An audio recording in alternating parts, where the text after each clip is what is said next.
I have dedicated my professional career to the study and control of arthropods. Hello, I have had a few minutes here, so I thought I would record another video today.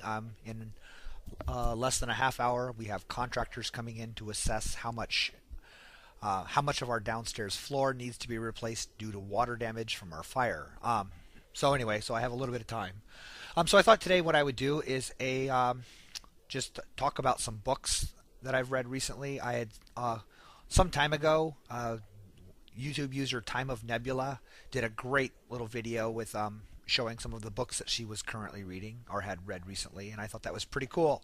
And I'd been kind of wanting to do the same. So I have a big problem with insomnia. I oftentimes will go all week getting an average about 4 hours of sleep a night sometimes. Depends on what's going on. I tend to stress a lot. And the only good side of that is that it gives me time to read books. I usually come out, rather than laying in bed, I get up and read until late at night, until I'm actually tired enough to sleep. So it gives me some time to get some reading in. So some series I've been reading lately, or thing I've been reading lately, is I had done a video a while ago on Bob Altemeyer and the authoritarians, his whole right-wing authoritarian scale and his studies on that. Which, if you haven't, I did a video about it a while ago. The link to it, it's www.theauthoritarians.com. You can get the whole book for free online. It's a great book. If you haven't read it, please do. That's sort of the basis for a lot of his further research he's done. And one of the books I had read of his is this one here. It's called Amazing Conversions. Why Some Turn to Faith and Others Abandon Religion. And this book is looking at how non-religious people that became fundamentalist Christians or are fundamentally religious, and looking at people who were fundamentally religious who then became atheists. And he's looking at the two groups according to his various psychological scales and tests that he's given each of the groups to find out where they're the same and where they differ as a group. And it's a fascinating. He's got a lot of the technical details about how the study was done.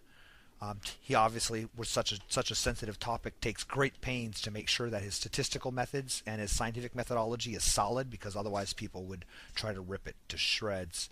And personally, I found one of the fascinating conclusions is that one of the big differences between people who become atheists versus people who become religious is that on all of his scales of fear and anxiety, the people who became religious are personality type tends to be anxious and fearful, as opposed to people who become atheists who aren't that way. And I think that kind of says something, because he talks about how one of the main reasons people who were atheists or non-religious became fundamentalists is they said, the most common thing was a death of a loved one caused them to start wondering and fearing that they were going to die, and they needed some hope that there was an afterlife.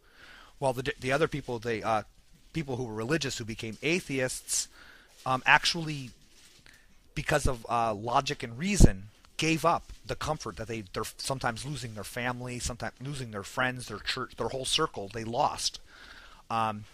But recognizing that intellectual honesty forbid them they could no longer believe in something just because it was convenient. So I think that's really interesting. And on that, he also has another one I bought here.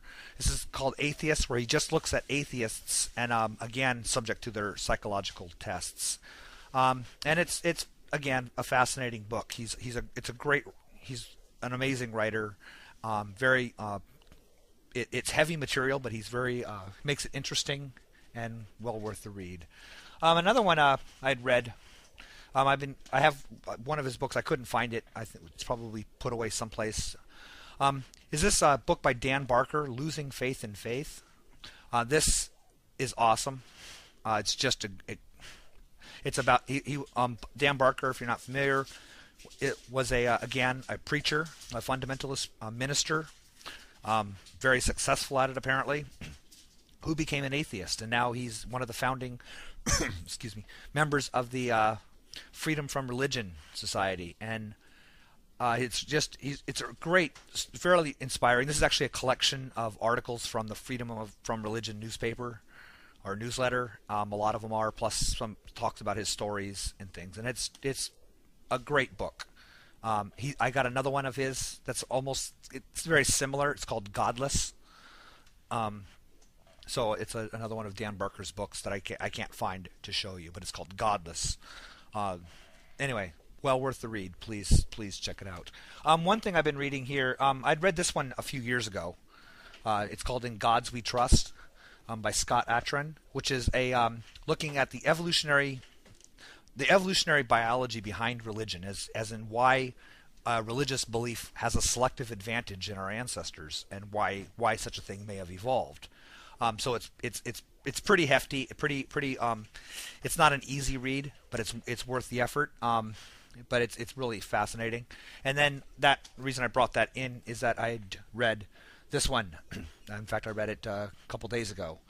The God Gene: How Faith is Hardwired into Our Genes, where they're actually identifying specific portions of the genome that seem to vary between people who are spiritual and people who are not spiritual. And he makes a sharp distinction in this, by the way, spiritual as opposed to religious, meaning that some people who were very devoutly religious didn't have this gene, while people who were not really religious at all had the gene, but the scale that he's looking at is their sense of self, of transcendence of self, and such like that. And anyway, it's really an interesting study, and I'm looking forward to seeing how this kind of moves ahead as we get more and more acquainted with the human genome. Anyway, and then the last book I read recently, or I've been reading recently, is I found this great. This is just an awesome collection of these great stories and myths. It's pretty neat. I was fascinated with it. So that's it. I'll end this now and get this posted. Thank you very much.